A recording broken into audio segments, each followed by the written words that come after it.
दोस्तों, अगर आप भारत और न्यूजीलैंड के बीच खेले गए तीसरे वनडे मुकाबले को देखकर खुश हुए हैं तो इस वीडियो को लाइक जरूर करें। दोस्तों, न्यूजीलैंड के खिलाफ तीसरे वनडे मैच में टीम इंडिया के बल्लेबाजों ने ऐसा तूफान मचाया कि पूरा स्टेडियम तालियों से गूंज उठा। रोहित शर्मा के बल्ले से एक के बाद एक करारे शॉट देखने को मिले। वहीं श्रेयस अय्यर के साथ मिलकर केएल राहुल ने भी कमाल की बल्लेबाजी कर डाली। नमस्कार दोस्तों, एक बार फिर से आप सभी का हमारे चैनल में बहुत बहुत स्वागत है। दोस्तों, भारत और न्यूजीलैंड के बीच आज तीसरा वनडे मुकाबला इंदौर के होलकर क्रिकेट स्टेडियम में खेला गया, जहां टीम इंडिया के बल्लेबाजों ने शानदार प्रदर्शन करते हुए सबका दिन जीत लिया। इस मुकाबले में भारतीय बल्लेबाजों ने जिस तरह से रन बरसाए, उसने इस मैच को यादगार बना दिया। तो दोस्तों, आज हम आपको इस मुकाबले का पूरा हाईलाइट इस वीडियो में बताने वाले हैं कि कैसे भारतीय टीम के सभी बल्लेबाजों के बेहतरीन योगदान की बदौलत टीम इंडिया एक ऐतिहासिक स्कोर तक पहुंचने में कामयाब रही। लेकिन दोस्तों, उससे पहले अगर आप भी भारतीय टीम के जबरदस्त प्रदर्शन को देखकर खुश हैं तो वीडियो को एक लाइक जरूर कर दें। हमने इस वीडियो का लाइक टारगेट रखा है सिर्फ 1000 लाइक का। और दोस्तों, अगर आप हमारे चैनल पर पहली बार आए हैं तो चैनल को सब्सक्राइब जरूर करें और साथ ही बेल आइकन दबाकर ऑल पर सेट कर लें, ताकि आने वाले सभी बड़े अपडेट्स आपको सबसे पहले मिल सके। तो चलिए दोस्तों, अब बिना देरी किए जानते हैं आज के इस बेहद ही शानदार मुकाबले का पूरा हाईलाइट शुरुआत से। दोस्तों, सबसे पहले बात करते हैं आज के इस मुकाबले के टॉस की। इस मैच में सिक्का उछाला टीम इंडिया के कप्तान शुभमन गिल ने, और किस्मत ने भी उनका साथ दिया। एक बार फिर से शुभमन गिल ने टॉस जीत लिया, लेकिन इस बार उन्होंने पहले बल्लेबाजी करने का फैसला लिया। रोहित शर्मा के साथ एक बार फिर शुभमन गिल पारी की शुरुआत करने मैदान पर उतरे। मुकाबले के पहले ओवर की तीसरी गेंद पर ही शुभमन गिल ने शानदार टाइमिंग के साथ गेंद को बाउंड्री के पार भेजते हुए चौका जड़ दिया और टीम इंडिया को बेहतरीन शुरुआत दिलाई। इसके बाद रोहित शर्मा को जब ओवर की आखिरी गेंद खेलने को मिली तो उन्होंने भी इस गेंद पर शानदार कट शॉट लगाते हुए चौका जड़ दिया। इस तरह पहले ही ओवर में भारतीय टीम के बल्लेबाजों ने 2 शानदार चौके लगाकर ये साफ कर दिया कि आज उनका इरादा। इसके बाद तीसरे ओवर में एक बार फिर रोहित शर्मा ने फॉक्स की गेंद पर बेहतरीन कवर ड्राइव लगाते हुए चौका जड़ दिया। इसके बाद जब काइल जेमिसन गेंदबाजी करने आए तो उनके सामने भी रोहित शर्मा ने शानदार कट शॉट खेलते हुए गेंद को 4 रनों के लिए बाउंड्री लाइन के पार पहुंचा दिया। रोहित का ये आक्रामक अंदाज यही नहीं रुका और उन्होंने एक और शानदार शॉट के जरिए एक और चौका जड़ दिया। वहीं दूसरी ओर शुभमन गिल भी कमाल की बल्लेबाजी कर रहे थे। शुरुआती 7 ओवरों में ही भारतीय टीम का स्कोर तेजी से बढ़ते हुए 45 रनों तक पहुंच गया। इसके बाद शुभमन गिल के बल्ले से बैकवर्ड्स कोहले के ऊपर से एक जबरदस्त शॉट देखने को मिला, जो सीधा स्टैंड्स में जाकर गिरा और इस मुकाबले का पहला छक्का शुभमन गिल ने जड़ दिया। इसके बाद भी गिल का शानदार फॉर्म जारी रहा। उन्होंने एक और बेहतरीन शॉट स्क्वायर लेग की दिशा में खेलते हुए गेंद को 4 रनों के लिए बाउंड्री के पार भेज दिया। रोहित और गिल की इस शानदार साझेदारी ने टीम इंडिया को मजबूत शुरुआत दिला दी थी। भारतीय टीम ने पहले 10 ओवरों में ही 64 रन बना लिए थे। इसके बाद शुभमन गिल ने लिनक्स की एक और गेंद को शानदार अंदाज में कवर की ओर खेलते हुए चौका जड़ दिया। इसके बाद रोहित शर्मा भी पीछे नहीं रहे। काफी देर तक संयम से खेलने के बाद आखिरकार उनके बल्ले से भी एक बड़ा शॉट देखने को मिला। रोहित ने एक्स्ट्रा कवर के ऊपर से शानदार चौका जमाया। इसके बाद शुभमन गिल ने एक बार फिर अपनी शानदार कलाइयों का इस्तेमाल करते हुए गेंद को बाउंड्री के पार पहुंचा दिया। इसके बाद क्रिस्टन क्लार्क की गेंद पर भी गिल ने शानदार चौका जड़ते हुए गेंद को बाउंड्री लाइन के बाहर भेज दिया और भारतीय टीम की शानदार शुरुआत को और भी मजबूत बना दिया। इसके बाद दोस्तों, यहां पर शुभमन गिल के सामने माइकल ब्रेसवेल गेंदबाजी करने आए और उनकी गेंद पर गिल के बल्ले से एक बेहद ही शानदार शॉट देखने को मिला। गिल ने स्लॉग स्वीप का शानदार इस्तेमाल करते हुए गेंद को बैकवर्ड स्क्वायर लेग के ऊपर से सीधा 6 रनों के लिए बाउंड्री लाइन के पार भेज दिया और अपनी पारी का एक और लाजवाब छक्का जड़ दिया। वहीं इसके बाद आदित्य अशोक के ओवर में भी शुभमन गिल ने अपना आक्रामक अंदाज जारी रखा। इस बार उन्होंने लॉन्ग ऑन के ऊपर से शानदार शॉट खेलते हुए गेंद को सीधे स्टैंड्स में पहुंचा दिया और एक और बेहतरीन छक्का उसके बल्ले से देखने को मिला। अब यहाँ पर शुभमन गिल अपने अर्धशतक के काफी करीब पहुंच चुके थे, तो वहीं दूसरी ओर रोहित शर्मा भी भला कहाँ पीछे रहने वाले थे। उन्होंने भी यहाँ पर एक शॉर्ट पिच गेंद को पूरी ताकत के साथ पुल शॉट खेलते हुए स्टैंड्स में पहुंचा दिया और अपने फेवरेट शॉट के साथ एक और शानदार छक्का जड़ दिया। इसके बाद काइल जेमिसन के सामने भी रोहित शर्मा ने कमाल का शॉट खेला, आगे बढ़कर गेंद को बड़े शॉट में तब्दील किया और एक बार फिर से गेंद को स्टैंड्स में भेज दिया। इस तरह रोहित के बल्ले से भी एक और लाजवाब छक्का देखने को मिला। अब भारतीय टीम का स्कोर बेहद ही शानदार अंदाज में 100 रनों के करीब पहुंच चुका था और दोनों ही बल्लेबाज अपने अपने अर्धशतकों के बेहद करीब नजर आ रहे थे। इसी बीच रोहित शर्मा ने एक और शानदार कट शॉट खेला।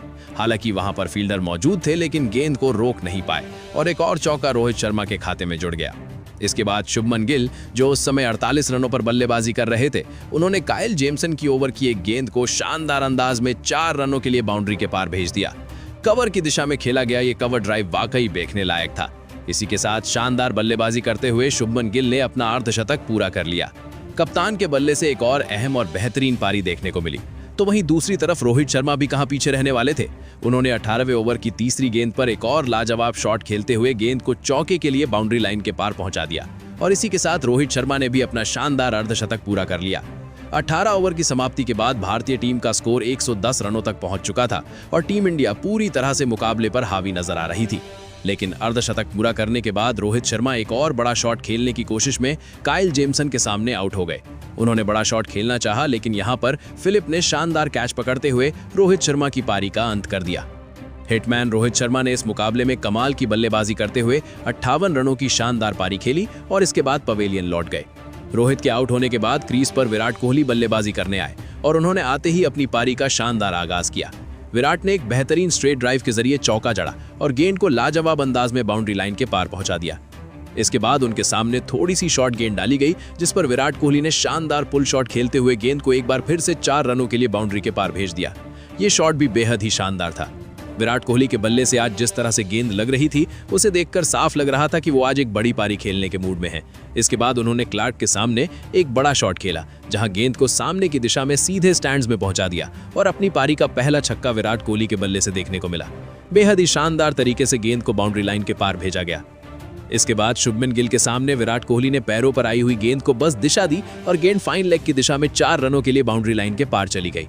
फाइन लेग की ओर एक शानदार चौका यहां पर विराट। इसके बाद विराट कोहली ने अपने खेल को इसी अंदाज में आगे भी जारी रखा और एक बार फिर से शानदार स्ट्रीट ड्राइव खेलते हुए गेंद को बाउंड्री के पार पहुंचा दिया। इसी के साथ शुभमन गिल के बल्ले से भी एक और शानदार चौका देखने को मिला और भारतीय टीम की मजबूत स्थिति और भी ज्यादा मजबूत होती चली गई। गिल और विराट कोहली के बीच देखते ही देखते एक शानदार 50 रनों की साझेदारी पूरी हो गई। इस बेहतरीन पार्टनरशिप की बदौलत भारतीय टीम का स्कोर तेजी से बढ़ता हुआ 170 रनों के पार पहुंच गया था। ऐसा लग रहा था कि आज शुभमन गिल एक बार फिर से शतकीय पारी खेलकर पवेलियन लौटेंगे, क्योंकि विराट कोहली के साथ मिलकर वो बड़े ही शानदार अंदाज में टीम के स्कोर को आगे बढ़ा रहे थे। लेकिन तभी आदित्य अशोक की एक गेंद पर शुभमन गिल ने कवर के ऊपर से बड़ा शॉट खेलने की कोशिश की। हालांकि इस बार वो कामयाब नहीं हो सके और गेंद सीधे जाकर ग्लेन फिलिप्स के हाथों में चली गई। इस तरह शानदार बल्लेबाजी कर रहे कप्तान शुभमन गिल का विकेट गिर गया और वो पवेलियन लौट गए। अगर उनकी पारी की बात करें तो शुभमन गिल ने इस मुकाबले में 83 रनों की शानदार पारी खेली और टीम इंडिया को एक मजबूत स्थिति में पहुंचाकर आउट हुए। उनके आउट होने के बाद भारतीय टीम को एक झटका जरूर लगा, लेकिन क्रीज पर अब विराट कोहली के साथ श्रेयस अय्यर मौजूद थे और इन दोनों के ऊपर टीम के स्कोर को आगे बढ़ाने की बड़ी जिम्मेदारी आ चुकी थी। इसके बाद विराट कोहली ने एक बार फिर शानदार शॉट खेलते हुए गेंद को बाउंड्री लाइन के पार पहुंचाया और एक और चौका अपने नाम किया। इस तरह भारतीय टीम का स्कोर 27 ओवर की समाप्ति के बाद 180 रनों तक पहुंच गया था और टीम इंडिया बेहद मजबूत स्थिति में नजर आ रही थी। श्रेयस अय्यर भी विराट कोहली का बेहतरीन साथ निभा रहे थे। इसी दौरान विराट कोहली ने शानदार बल्लेबाजी करते हुए अपना बेहतरीन अर्धशतक भी पूरा कर लिया। इसके साथ ही वो आज टीम इंडिया के तीसरे बल्लेबाज बने जिन्होंने अर्धशतक पूरा किया। इससे पहले रोहित शर्मा, फिर शुभमन गिल और अब विराट कोहली, तीनों टॉप ऑर्डर बल्लेबाजों ने शानदार अर्धशतक जड़ दिए थे। इसके बाद जब आदित्य अशोक गेंदबाजी करने आए तो उनके सामने श्रेयस अय्यर ने एक बड़ा शॉट खेला। खड़े खड़े उन्होंने गेंद को स्टैंड्स में पहुंचा दिया और उनके बल्ले से एक शानदार छक्का देखने को मिला। इसके बाद श्रेयस अय्यर ने माइकल ब्रेसवेल की एक गेंद को भी शानदार तरीके से खेलते हुए 4 रनों के लिए बाउंड्री लाइन के पार भेज दिया। बैकवर्ड पॉइंट की दिशा में खेला गया ये चौका बेहद ही शानदार था। वहीं इसके बाद विराट कोहली के सामने जब काइल जेमिसन गेंदबाजी करने आए तो उनकी गेंद को भी विराट ने बेहतरीन टाइमिंग के साथ बाउंड्री लाइन के पार पहुंचा दिया। देखते ही देखते विराट कोहली और श्रेयस अय्यर के बीच एक और 50 रनों की साझेदारी सिर्फ 46 गेंदों में पूरी हो गई, जिससे भारतीय टीम का स्कोर इस साझेदारी में 4 चांद लगा दिए जब विराट कोहली के बल्ले से लॉन्ग ऑन के ऊपर से एक और शानदार छक्का देखने को मिला। ये भी विराट के बल्ले से निकला हुआ एक अद्भुत शॉट था। लेकिन इसके बाद न्यूजीलैंड की टीम को विराट कोहली के रूप में एक और बड़ी सफलता हाथ लगी। विराट कोहली एक बड़ा शॉट खेलने की कोशिश में थे, लेकिन इस बार भी माइकल ब्रेसवेल ने शानदार कैच पकड़ लिया और विराट कोहली की पारी का अंत हो गया। विराट कोहली इस मुकाबले में 77 रनों की शानदार पारी खेलकर पवेलियन लौटे। अब पूरी जिम्मेदारी केएल राहुल और श्रेयस अय्यर के कंधों पर आ चुकी थी, लेकिन इन दोनों बल्लेबाजों ने इस जिम्मेदारी को बेहद ही शानदार तरीके से निभाया और साझेदारी को आगे बढ़ाया। इसी दौरान श्रेयस अय्यर ने भी शानदार बल्लेबाजी करते हुए अपना एक और बेहतरीन अर्धशतक पूरा कर लिया। यानी कि आज टीम इंडिया का जो भी बल्लेबाज क्रीज पर उतरा उसने शानदार प्रदर्शन करते हुए अपना अर्धशतक जरूर पूरा किया। इस समय तक भारतीय टीम का स्कोर 300 रनों के पार पहुंच चुका था और टीम इंडिया बेहद मजबूत स्थिति में नजर आ रही थी।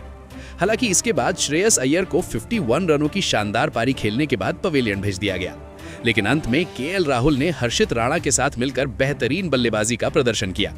आखिरी 4 ओवरों में इन दोनों बल्लेबाजों के बीच हुई 50 रनों की ताबड़तोड़ साझेदारी ने भारतीय टीम के स्कोर को लाजवाब तरीके से 350 रनों के पार पहुंचा दिया। टीम इंडिया ने 351 रनों का विशाल स्कोर खड़ा किया।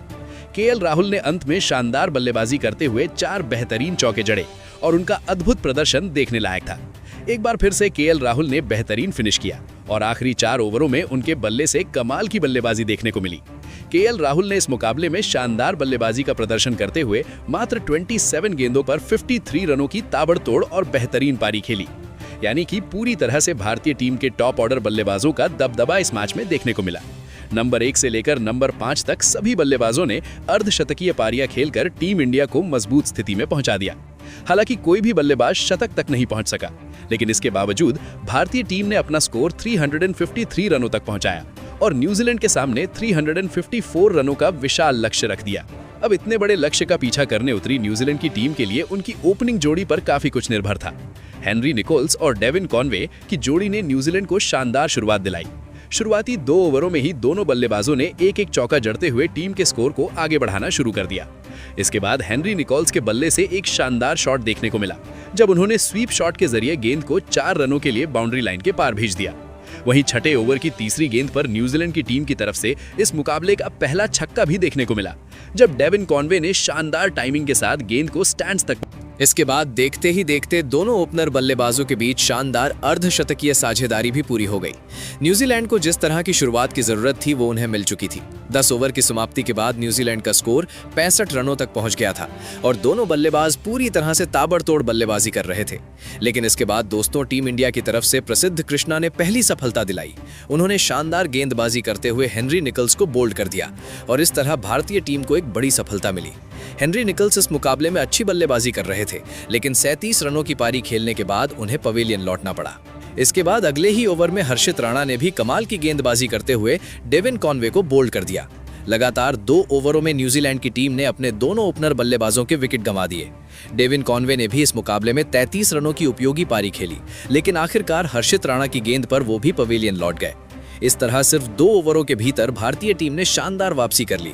जहां पहले न्यूजीलैंड का स्कोर तेजी से आगे बढ़ रहा था, वहीं बैक टू बैक 2 विकेट गिरने से मैच का रुख बदल गया। इसके बाद कुलदीप यादव की गेंद पर विल यंग ने एक बड़ा शॉट खेलने की कोशिश की और इस बार वो कामयाब रहे। उन्होंने स्क्वायर लेग की दिशा में गेंद को 4 रनों के लिए बाउंड्री लाइन के पार पहुंचा दिया। वहीं इसके बाद डेरिल मिचेल के बल्ले से भी एक शानदार चौका देखने को मिला, जब उन्होंने रिवर्स स्वीप शॉट खेलते हुए गेंद को बाउंड्री लाइन के बाहर भेज दिया। इसके बाद बैकफुट से बेहतरीन बल्लेबाजी करते हुए विल यंग ने रविंद्र जडेजा की एक गेंद को भी चौके में तब्दील कर दिया। इसी के साथ 16वें ओवर में ही न्यूजीलैंड की टीम ने 100 रनों का आंकड़ा छू लिया और मुकाबले में बने रहने की कोशिश जारी रखी। लेकिन इसके बाद एक बार फिर कुलदीप यादव गेंदबाजी करने आए और उनकी गेंद पर विल यंग बड़ा शॉट खेलने की कोशिश में नजर आए। हालांकि इस बार वो अपने इरादे में कामयाब नहीं हो सके और गेंद सीधे जाकर नीतीश कुमार रेड्डी के हाथों में चली गई। नीतीश कुमार रेड्डी ने यहां पर शानदार कैच पकड़ते हुए विल यंग की पारी का अंत कर दिया। विल यंग अच्छी बल्लेबाजी कर रहे थे, पूरी तरह से सेट नजर आ रहे थे, लेकिन 27 रनों का योगदान देने के बाद उन्हें भी पवेलियन लौटना पड़ा। इसके बाद मोहम्मद सिराज गेंदबाजी करने आए और उन्होंने 27वें ओवर में एक कमाल की गेंद डालते हुए न्यूजीलैंड के सबसे खतरनाक बल्लेबाज डेरिल मिचेल को LBW आउट कर दिया। ये भारतीय टीम के लिए एक बेहद ही अहम सफलता साबित हुई, बल्कि इसे जीत दिलाने वाला विकेट भी कहा जा सकता है। डेरिल मिचेल किसी भी समय मैच का रुख बदल सकते थे, लेकिन इस मुकाबले में वो 25 रनों की पारी खेलकर पवेलियन लौट गए और न्यूजीलैंड की टीम पूरी तरह से दबा। इसके बाद न्यूजीलैंड का कोई भी बल्लेबाज क्रीज पर टिककर बल्लेबाजी नहीं कर पा रहा था। मोहम्मद सिराज ने अपनी शानदार गेंदबाजी जारी रखते हुए एक और बल्लेबाज को बोल्ड कर पवेलियन भेज दिया और भारतीय टीम की जीत की राह को और भी आसान बना दिया। मिचेल सेंटनर भी कुछ खास नहीं कर सके और भारतीय गेंदबाजों के सामने पूरी तरह से बेबस नजर आए। इसके बाद ग्लेन फिलिप्स ने जरूर बड़े शॉट खेलने की कोशिश की, लेकिन एक गलत शॉट खेल बैठे और उनका कैच सीधे श्रेयस अय्यर के हाथों में चला गया। इस तरह न्यूजीलैंड की टीम का एक और मजबूत स्तंभ ढह गया। इसके बाद तो न्यूजीलैंड की टीम ताश के पत्तों की तरह बिखरती हुई नजर आई और पूरी की पूरी टीम भारतीय गेंदबाजों के सामने घुटने टेकती हुई दिखी। आखिरकार न्यूजीलैंड की टीम भारतीय टीम के सामने सिर्फ 173 रनों तक ही सिमट गई और पूरी तरह से धराशायी हो गई। टीम इंडिया ने इस मुकाबले में हर विभाग में शानदार प्रदर्शन करते हुए एक ऐतिहासिक जीत दर्ज की। तो दोस्तों, भारतीय टीम का ये जबरदस्त प्रदर्शन आपको कैसा लगा, हमें कमेंट सेक्शन में जरूर बताएं और इस वीडियो को अपने दोस्तों के साथ ज्यादा से ज्यादा शेयर करें।